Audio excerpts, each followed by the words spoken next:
A paz de Cristo, meus queridos, amados irmãos, louvamos a Deus por mais essa oportunidade que Ele nos concede de podermos meditarmos um pouquinho nas Santas Escrituras.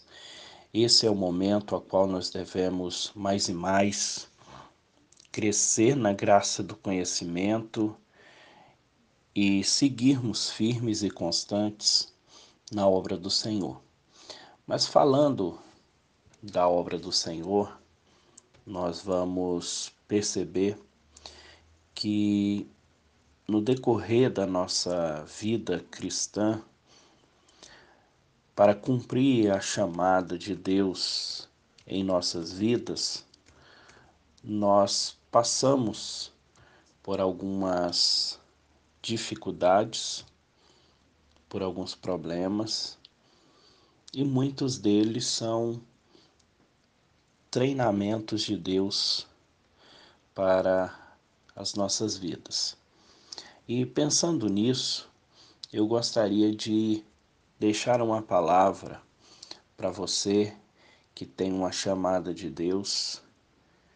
E desde já eu digo que todos nós temos uma chamada de Deus específicas.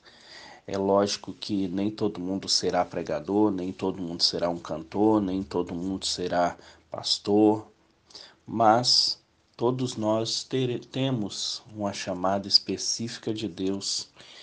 E por isso eu gostaria de falar aqui sobre as aflições que temos e podemos ter na chamada. Isso para poder alimentar a sua fé, para você entender o porquê que você tem passado por tantas provações.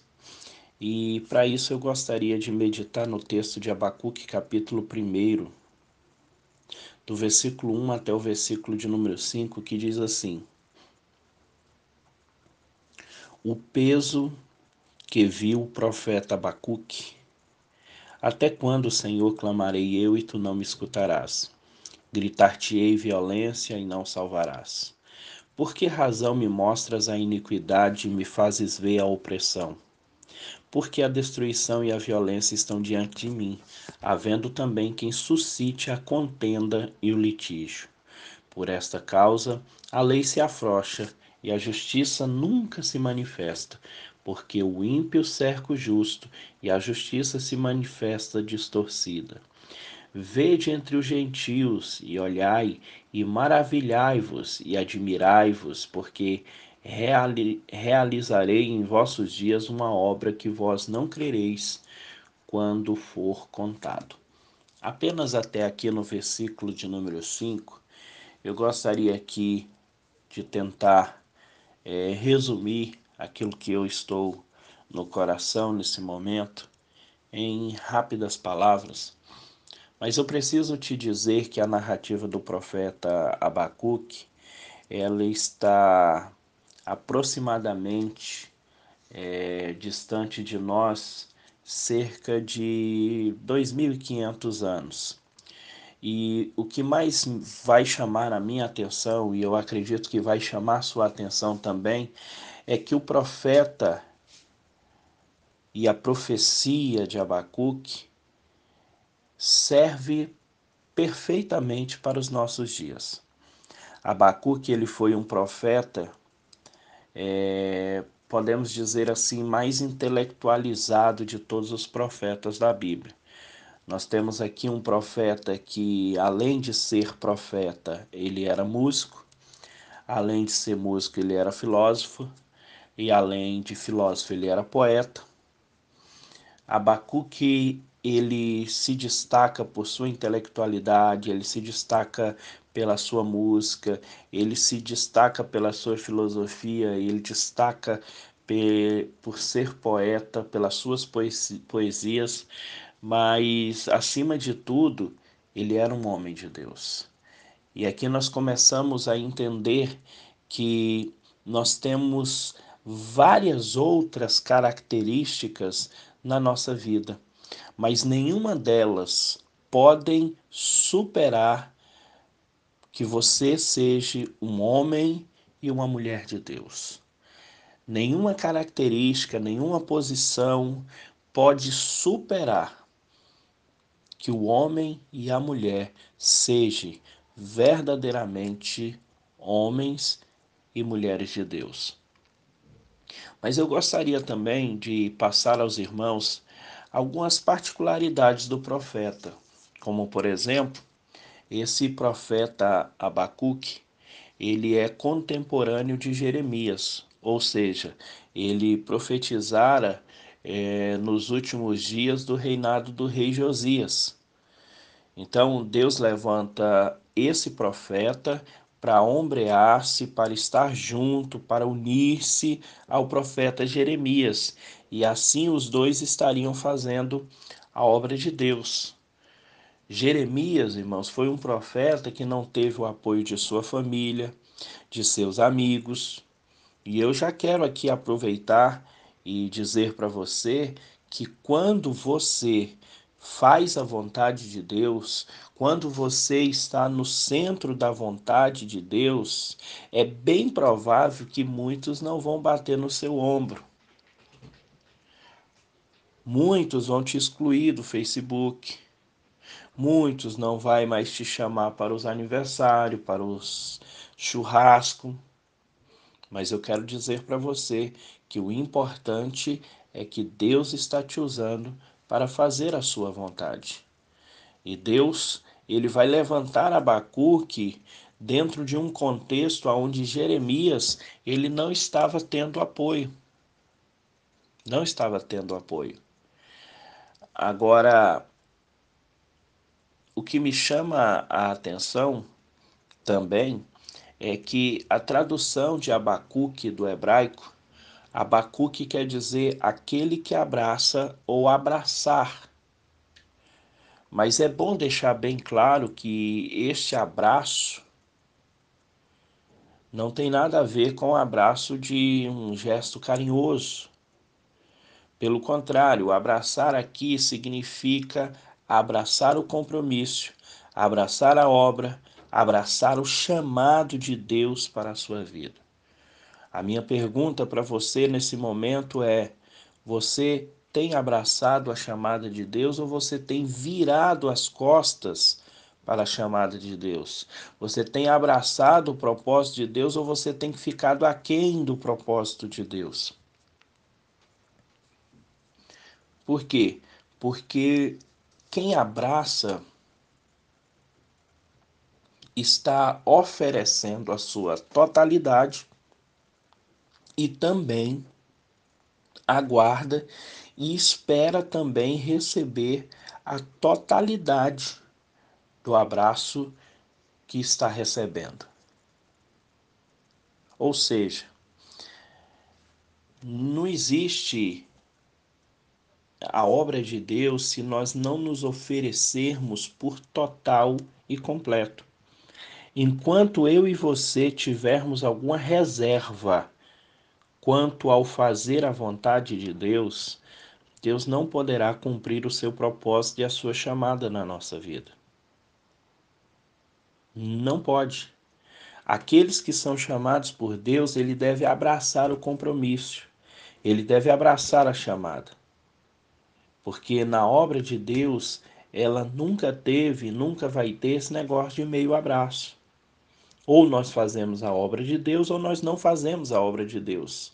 Não tem essa questão de metade para Deus, metade para o mundo. Não. Ou você é totalmente de Deus ou você é totalmente do mundo. Ou você abraça o compromisso ou você não abraça o compromisso. E nessa oportunidade, Deus está procurando pessoas que queiram ser totalmente dele. Pessoas que queiram nesse momento oferecer 100% da sua vida para ele. Ou seja, você precisa oferecer o seu melhor glória, o seu melhor aleluia, a sua melhor oferta, e o nome desse Deus estará sendo glorificado através da sua vida, através do seu ministério, através da sua chamada. Mas existe algumas coisas que nós precisamos observar a partir do versículo 1, é que o versículo primeiro, em algumas traduções, está assim: a sentença que viu o profeta Abacuque. Mas eu já li aqui com a tradução do original que é o peso que viu o profeta Abacuque. Por quê? Porque a palavra sentença no original é mazã. E mazã quer dizer peso. Então, a primeira coisa que eu quero chamar a atenção de você que tem uma chamada de Deus, você que tem desejo de ter uma chamada de Deus, a primeira coisa que você precisa aprender é conviver com o peso da responsabilidade. Deus ele não dá esse negócio de isopor. Quando Deus chama alguém, ele coloca sobre. A palavra sobre no Aurélio é em cima de. Então, Deus ele coloca em cima dessa pessoa, sobre os ombros desta pessoa, a responsabilidade. Deus não chama ninguém para brincar. Mas uma coisa eu posso te garantir: esse peso, esse mazã que Deus coloca sobre os meus ombros e sobre os seus ombros é compatível com a força que você tem, com a força que nós temos. Então, eu já quero dizer aqui para você, pare com esse negócio de ficar reclamando, dizendo eu não dou conta, eu não vou conseguir. Por quê? Porque o peso é compatível com a força que você tem. Preste atenção no que eu estou dizendo para você agora, nesse exato momento. Eu sei que você, depois que aceitou o chamado de Deus, você sente como que um peso nas suas costas. Mas eu quero dizer para você também que essa chamada, esse peso é compatível com a força que você tem. Então, só para que você tenha uma ideia do contexto geral, você vai ver que é, os especialistas, os estudiosos da Bíblia, eles vão afirmar uma coisa que me chamou muita atenção. Eles afirmam que Abacuque ele andava um pouco encurvado, dado o peso da sua chamada. Ou seja, a chamada dele era tão pesada que refletia no seu corpo físico. Refletia no seu corpo físico. E ainda hoje nós vemos isso. Pessoas que estão fortemente ligadas à obra de Deus, elas têm um envelhecimento, como podemos dizer, precoce. Nós sentimos realmente no corpo esse peso da chamada. Mas eu quero dizer uma coisa para você, pois eu vim aqui nesse momento entrar no seu lar, entrar na sua casa, através desse áudio para dizer para você: não largue o peso. Eu sei que está difícil, mas nas horas mais difíceis o Espírito Santo estará do seu lado para te ajudar. Eu venho aqui neste momento para dizer para você, você que está pensando em desistir, em largar o peso, eu quero lembrar você que quem te chamou confiou em você. A ideia desse mazã, desse peso de Abacuque capítulo 1, versículo 1, é a mesma ideia de Jesus tempos depois em Mateus 17, ou melhor, Mateus 16. Ele diz assim: vocês querem me seguir? Então renuncie a si mesmo. Tome o mazã e siga-me. Tome o peso e siga-me. Porque ele diz: tome a sua cruz. A cruz é o peso da chamada. Irmãos, nós ficamos perplexos com essas igrejas que têm oferecido coroa para a pessoa aqui na terra. Tem gente oferecendo coroa aqui na terra. Isso é mentira, isso é engodo.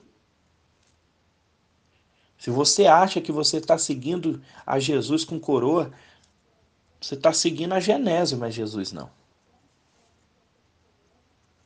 Porque Jesus é com cruz. Leia a Bíblia e você vai ver isso. Hoje, aqui na terra, é cruz, mas lá em cima, sim, teremos uma coroa. E eu posso até profetizar sobre a sua vida nesse momento. Eu profetizo que você vai trocar essa cruz por uma linda coroa. Marcos 6, 45 a 56, nós vamos ver ali Jesus andando por cima do mar.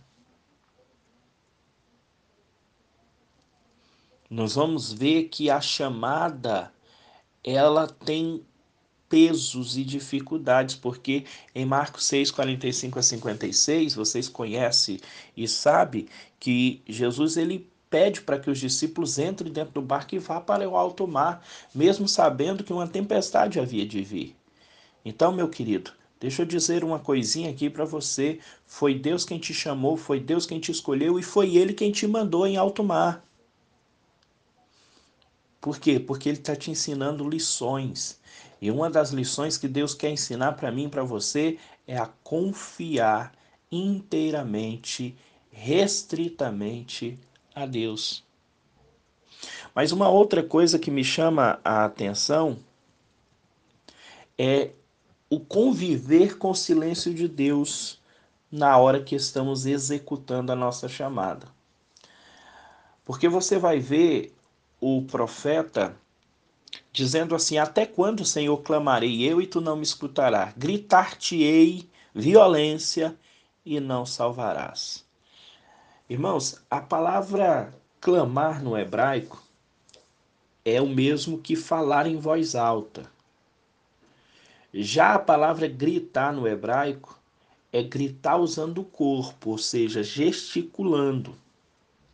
Então, agora você volta lá no capítulo 1, no versículo 2 de Abacuque, você vai ver que primeiro ele clama em voz alta e Deus não responde. Então ele entra na segunda fase, ele começa a gritar, ou seja, ele começa a usar o corpo gesticulando para ver se ele consegue chamar a atenção de Deus. Esse não escutar no hebraico, ele traz a ideia de alguém de braços cruzados. Para Abacuque, Deus estava assim, de braços cruzados. Agora, por quê? Porque Deus resolveu implantar o período do silêncio. Deus resolveu matricular Abacuque na escola do deserto.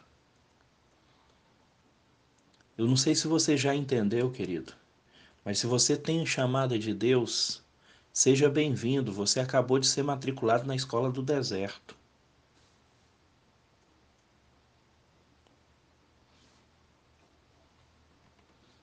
Seja sincero, o silêncio de Deus, ele dói e ele dói muito. Mas sabe por quê? Porque nós estamos acostumados com o imediatismo. Vai logo, Deus. Eu ordeno, eu determino. Se Deus não fizer, eu rasgo a Bíblia. O que é isso? Quem manda é Ele. É Deus quem manda, é Deus quem determina. Nós não somos nada para determinar nada para Deus. Nós somos pó, nós somos cinzas. Nós somos o barro que sobrou. Mas observe que Deus vai matricular esses homens e vai matricular a mim, vai matricular você no deserto. Quando nós perguntamos para Deus por que ele fica tão em silêncio, porque quando nós olhamos para a Bíblia Sagrada e para o contexto que nós vivemos hoje, nós vamos ver duas coisas. Primeiro, Deus fala muito pouco. E segundo, Deus fala poucas coisas. Deus demora a falar e quando fala, ele fala pouca coisa. E quando nós vamos perguntar para Deus, Deus vai nos mostrar a seguinte questão: Deus não é como o homem que fala pelos cotovelos, que não consegue sustentar aquilo que fala, aquilo que ele fala em pé, ele não consegue sustentar deitado. Deus não. Todas as palavras que ele fala, elas vão se cumprir. Então por isso que ele fala pouco, porque ele vai cumprir tudo que ele falar. Então ele fala pouco, mas uma coisa eu posso te garantir, ele pode ter falado pouco, mas tudo que ele falou, você pode crer que vai se cumprir até as vírgulas na minha e na sua vida. Se Deus prometeu que vai salvar a sua família, Deus vai salvar a sua família.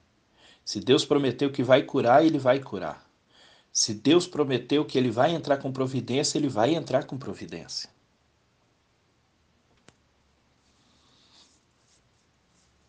Deus pode até estar em silêncio, mas Ele está trabalhando. Isaías, nós vamos ver uma palavra que diz assim, que quando Deus quer fazer, Ele vai e faz. Ele não precisa pedir autorização, ele não precisa fazer um memorando, ele não precisa de nada disso. Ele vai e faz. Mas uma coisa que eu quero trazer aqui para vocês ainda é que o silêncio de Deus ele é pedagógico, ele nos ensina. Quando Deus fica em silêncio, ele quer nos ensinar algo. Um exemplo está em 1 Reis, capítulo de número 17. Elias ele prediz contra o rei Acabe e é sustentado pelos corvos. Os corvos de manhã levam pão e carne e à tarde eles mudam o cardápio, leva carne e pão. Mas aqui Deus está querendo ensinar para o profeta e hoje nós vivemos essas mesmas situações e a lição que Deus quer ensinar é a mesma. A primeira lição que ele queria ensinar para Elias naquele momento era a lei da dependência de Deus. Irmãos, Deus usa um corvo para alimentar o profeta. Com isso, Deus vai dizer fortemente a Elias: você depende de mim. Se eu não entrar na história, você morre de fome. Queridos, entenda o que eu estou dizendo para você nessa oportunidade. Deus está em silêncio para provar a sua vida. Para mostrar para você que sem Ele você não vive, sem Ele você não abre a porta, sem Ele você não entra, sem Ele você não quebra nada, sem Ele você não rompe nada. Sem ele, você morre no querite. Isso daqui também é muito interessante porque a palavra querite no hebraico, só a título de informação, a palavra querite no hebraico, ela significa colocar no tamanho certo.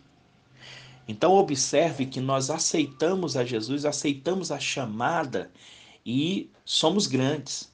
Mas vem Deus e manda a gente para o querite para colocar no tamanho certo. Porque ele só pode usar quando estivermos todos do mesmo tamanho. Então Deus mandou a mim e Deus mandou você ao deserto para poder colocar você no tamanho certo. Eu não sei se você já entendeu, mas eu vou tentar explicar melhor.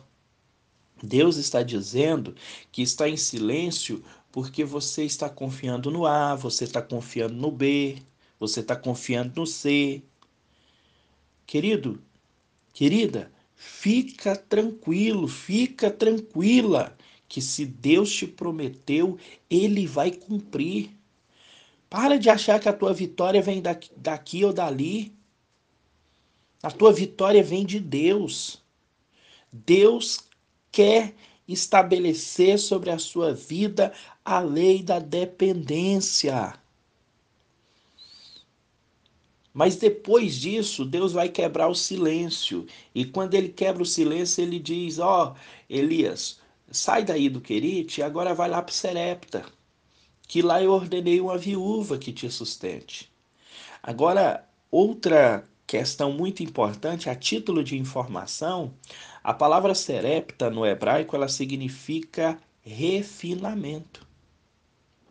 Olha bem, Deus tira o profeta lá do querite, vai mandar ele para Serepta, só aí já é uma aprovação, porque de Querite para Serepta é distante mais ou menos cerca de 160 quilômetros. Então Deus coloca no tamanho certo e depois ele ainda refina para não ficar nada do eu, nada do homem. Mas deixa eu te dizer uma coisinha. Para você que está no Querite ou já está no Serepta, Deus vai te levantar, Deus vai te usar como um atalaia nas mãos de Deus. Mas existe uma outra lei aqui que Deus está querendo ensinar para Elias, além da lei da dependência, ele vai ensinar a lei da perseverança. Por quê? Porque quando Elias chega, ele já vai pedindo água. Ela vai buscar. Mas quando ela está indo buscar, ele completa, aproveita e traz pão, traz bolo. E aí ela vai dizer, ó, eu só tenho um pouquinho de farinha na panela e um pouco de azeite na botija. Queridos, eu me maravilho com o trabalhar de Deus, porque quando Deus disse, olha, vai lá para Serepta, porque eu já preparei uma viúva para cuidar de você. O que que você pensaria? Que legal. Essa viúva deve, o marido dela deve ter deixado uma herança muito boa, pois ela vai me sustentar. E quando ele chega lá, a mulher diz, olha, eu só tenho um bocadinho de farinha, um pouquinho de azeite. Aqui você vai perceber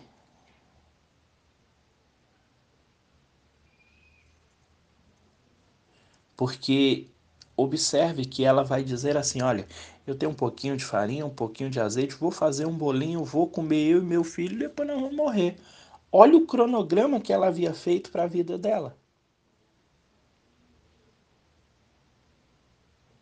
Mas deixa eu te dizer uma coisa, quando o crente está no tamanho certo e ainda refinado, ele não aceita ser vencido pelas circunstâncias, não. Ele olha para ela e diz, ó, faz primeiro para mim. E assim diz o Senhor, da panela a farinha não vai acabar, e nem o azeite da botija. Tem gente que diz que ela fez, levou lá para ele e depois saiu correndo. Quando ela saiu correndo para entrar dentro de casa, ela bateu na mesa, a vasilha caiu, estava cheio de azeite, a vasilha da farinha estava cheia. Não, não, não, não. Não foi isso que a Bíblia diz. A Bíblia diz que ela tirava e não acabava, ela tirava e não acabava, ela foi fazendo e tirava e não acabava.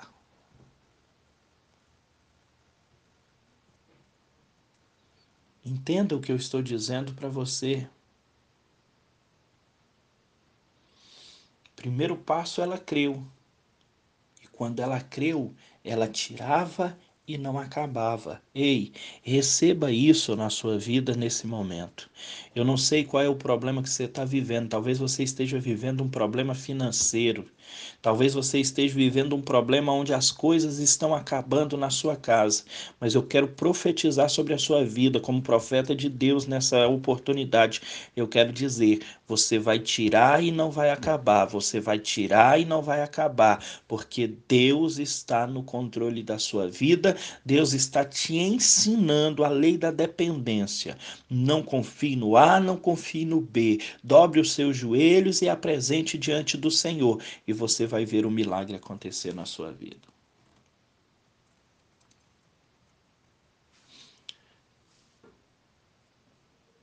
Isso é muito importante. Mas eu vou parar por aqui porque o tempo já não nos permite continuar. Mas eu quero só dizer uma coisinha para vocês. Quando você chega no capítulo 3 de Abacuque, nós falamos apenas alguns versículos do primeiro, mas por causa do tempo eu já gostaria de pular para o encerramento. Nós estamos aqui em uma análise da Bíblia Sagrada. Nós estamos aqui para estudar a palavra e aprender com ela. E quando nós vemos é que no capítulo de número 3, Deus vai ensinar uma outra coisa para o profeta. Deus vai mostrar para Abacuque que ele precisa adorar a Deus em meio às crises.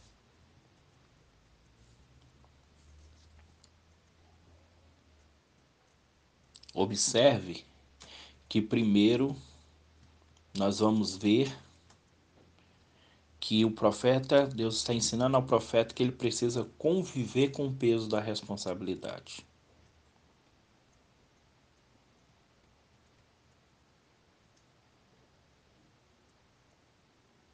Com o peso da responsabilidade, que é o mesmo que eu e você fazemos. Depois ele vai ensinar para o profeta a conviver com o silêncio de Deus. E agora, no capítulo 3, ele vai ensinar a adorar a Deus em meio às crises.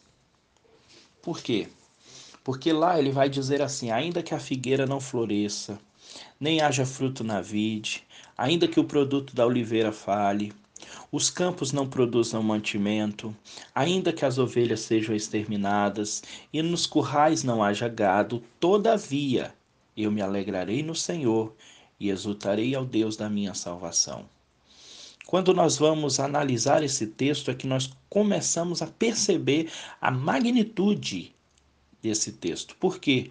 Porque, ainda que a figueira não floresça, a figueira ela trazia sombra para os viajantes. E a pasta do figo, para quem não sabe, ela curava as enfermidades da época. Nem haja fruto na vide, ou seja, a uva ela é amassada e da uva se faz o vinho, que era levado para os casamentos.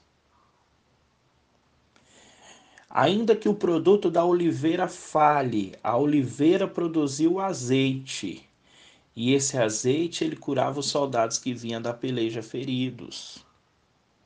Os campos não produzem mantimento, ou seja, a terra morta, não dá para plantar. Ainda que as ovelhas sejam exterminadas, as ovelhas naquela época elas produziam a lã para fazer roupas para cobrir a nudez. E por último ele diz: e nos currais não haja gado. Esse gado ele passava o dia arando a terra para a plantação. Então isso nos fala de emprego. O que me chama a atenção é que Deus está dizendo para Abacuque: eu quero ver você me adorar na crise. Ei, preste atenção no que eu estou falando para você agora. Porque Deus disse isso para Abacuque e está dizendo para mim e para você: eu quero ver você me adorar na crise. Então, Abacuque vai fazer uma análise geral da sua situação. Então ele diz: todavia eu me alegrarei no Senhor. Eu não sei se você sabe o que quer dizer, se você já pesquisou no hebraico a questão do todavia. Todavia no hebraico significa o que me importa. Ou seja, alguém chega e fala: Abacuque, a figueira não está florescendo. E ele diz: o que me importa.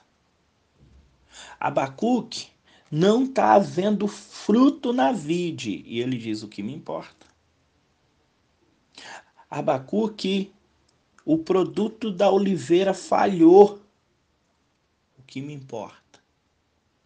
O campo não produz azeite. O que me importa. Abacuque, as ovelhas foram todas exterminadas. E ele diz: o que me importa. E nos currais não tem mais gado, Abacuque. O que me importa. Quando nós vemos a tradução disso daqui, ainda fica mais maravilhoso. Por quê? Porque a figueira curava as enfermidades. Então, o Abacuque, a figueira não produziu. Então, não tem como curar as enfermidades. Ele diz: o que me importa. O Abacuque, não há fruto na vide. Não tem como fazer suco de uva. Não tem como fazer mais casamento. E ele diz: o que me importa? Ainda que o produto da oliveira fale, a oliveira produzia azeite, esse azeite curava os soldados. Não tem como curar os soldados que estão vindo da batalha. Eles vão morrer. Nós vamos perder o nosso exército. E ele diz: o que me importa? Os campos não estão produzindo mantimento, a terra está morta, não produz, não vamos morrer de fome. E ele diz: o que me importa? O Abacuque, as ovelhas estão sendo exterminadas, a roupa está acabando, aonde nós vamos arrumar roupa para nos vestir? E ele diz: o que me importa? Por fim, alguém diz: e nos currais não está tendo gado, Abacuque. Esses gados eles trabalhavam arando a terra, então não tem mais trabalho para ninguém, tá todo mundo desempregado, Abacuque. E ele diz: o que me importa? Até que essa pessoa olha e diz: o que é que te importa então, Abacuque? O que me importa é que eu me alegrarei no Senhor e exultarei no Deus da minha salvação. Eu deixo essa palavra para sua meditação. Não importa o que você está passando, não importa o que você está vivendo, faça como Abacuque. Levante a sua voz e diz: o que me importa? O que me importa apenas é que eu me alegrarei no Senhor e exultarei ao Deus da minha salvação, porque mais Ele tem para fazer para a minha vida. Se Ele quiser fazer, Ele é Deus. Se Ele não quiser fazer, Ele continua sendo Deus. Que Deus abençoe a sua vida, que Deus abençoe o seu lar, que Deus abençoe a sua família, em nome de Jesus.